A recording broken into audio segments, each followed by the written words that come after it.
Welcome to the Deep Dive, the show where we take your source material, dig in, and try to unearth those crucial insights, maybe some surprising facts, those aha moments. Exactly. Today, we're doing something a little different. We're diving deep into a New York Times bestseller. That's right. Usually it's, research papers, dense articles. But today, our source is a novel, actually. It's called Atmosphere, a love story. Mm-hmm.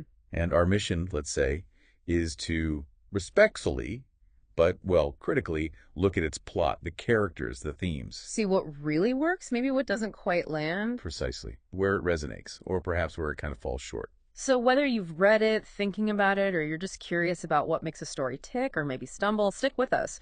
We're about to unpack some literary layers here. Let's do it. Okay, so let's set the scene first. The book kicks off with Joan. She's an astrophysicist teaching freshmen, but she's got this dream. Right. Joining NASA. It comes from seeing this commercial, that tagline, "This is your NASA." Yeah, and you get this sense of her quiet, sort of earnest ambition right away. She wants something more than just explaining terms to teenagers. Definitely. And then, bam, we're thrown into the world of NASA's astronaut candidates, the ASANs, back in 1980. And we meet the crew. Yeah, whole group. There's Griff. He's the, valedictorian jock type. Donna, an ER doc who seems to have a lot of drama in her love life. Okay. Liddy Danes, brilliant surgeon, but very aloof, maybe a bit cold. And Vanessa Ford, the pilot.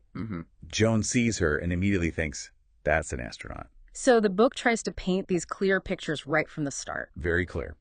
Almost too clear, perhaps. And there's this immediate sense of, camaraderie, but also competition, right? Instantly. They've got inside jokes almost straight away.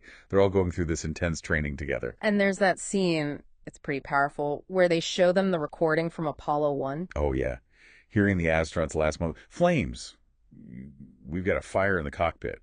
It really hits hard, sets the stakes incredibly high. You feel the risk.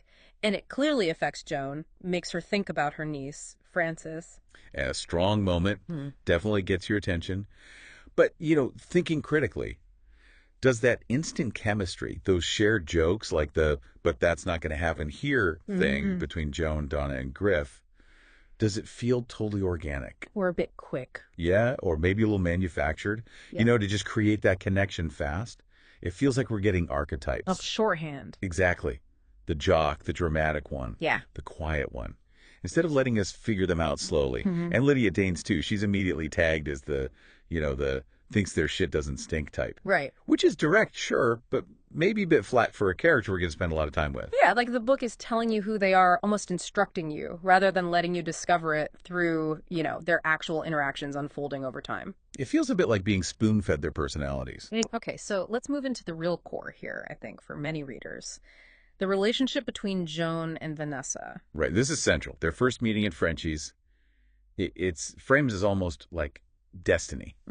Joan senses her before she even sees her. She even thinks about it like maybe there's a scientific reason, but it felt eerie enough. Thereby people got Like confused, analytics. sometimes started calling things fate. Yeah. And they connect over this shared ambition, this intense desire to fly in space. Which then grows into this secret romance. And this is where the main emotional conflict really kicks in, wouldn't you say? Absolutely. You've got Vanessa, the pilot, feeling really insulted by NASA's rules because she's a woman without military flight time. She has that line, "Do you know how frustrating it is? It's meant to show her fire." Permission to do something I've been doing on my own my entire adult life. It's insulting.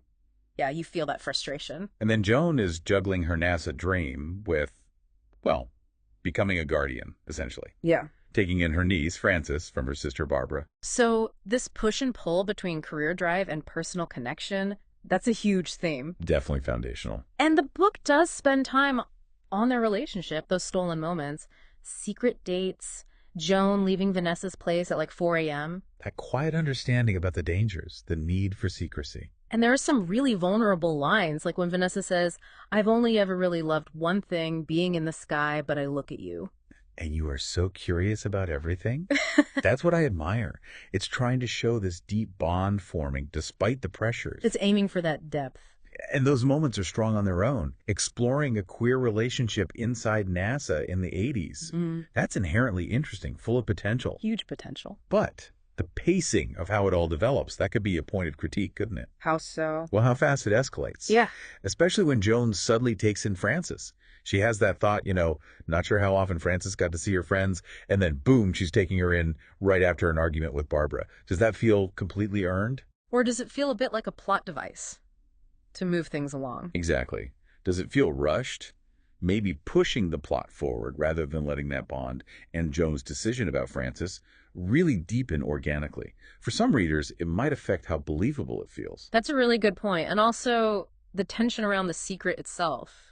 You'd expect that to be a constant hum of anxiety, right? You would, the threat of discovery. But it feels kind of low-key. There are hints, like Jimmy Hayman's comments about them always being together early or late. Little whispers. But the real threat doesn't feel tangible, not like a slow burn, until much, much later when it just sort of explodes onto the scene. It arrives more like an external plot bomb than a consequence that's been building. Okay, so moving towards the climax, Joan gets her mission assignment first, STS-LR7, before Vanessa. Which is huge for her professionally. Massive! But then her family life really starts to complicate things. The issues with her sister, Barbara, escalate.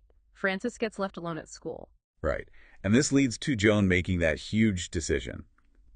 She takes Frances in permanently and then asks for a permanent move to mission control. She tells Antonio, the head of the astronaut corps, "I belong on the ground. I have learned that I am suited to be Capcom." Okay, let's pause there. This shift.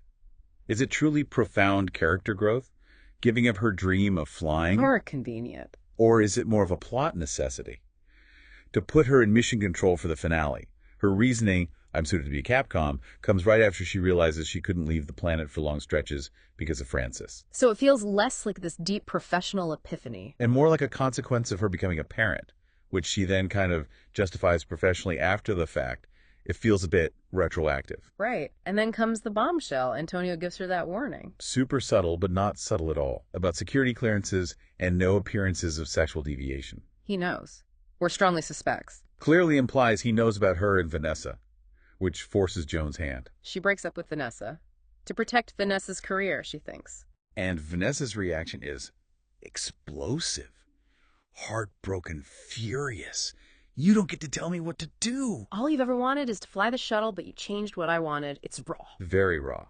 And then she screams that line, "If it's you or the space shuttle, fuck the space shuttle." Powerful moment. Hugely dramatic. But again, let's look critically. How suddenly does NASA seem to know? After those earlier hints were just sort of brushed off, it feels abrupt. Like it just lands out of nowhere to force the drama. Exactly. It works as an external conflict trigger.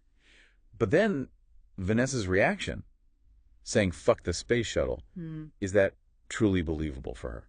For someone defined by wanting to fly. Right. It's emotionally resonant in that scene, absolutely. But does it feel like too big a shift in her core ambition? Almost out of character? Or is the story just pivoting hard to prioritize the romance over maybe character consistency? That's a tough balance. And from that point, we're launched straight into the final mission, Vanessa's mission. And it is pure chaos. Total chaos. Yeah. Sudden depressurization, Griff dies, Hank dies, Steve dies. Just like that. Rapid fire losses. And then the payload bay doors won't close properly, which is catastrophic for re-entry. And Joan is Capcom.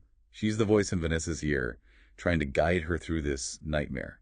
She even has to lie about Griff being dead to keep Vanessa focused. That whole exchange during the crisis, Vanessa saying, "Will you tell Frances that I really wanted to fix the payload bay doors?" I don't want anyone to wonder if it's that I didn't have anything to live for. Yeah. It's incredibly high drama.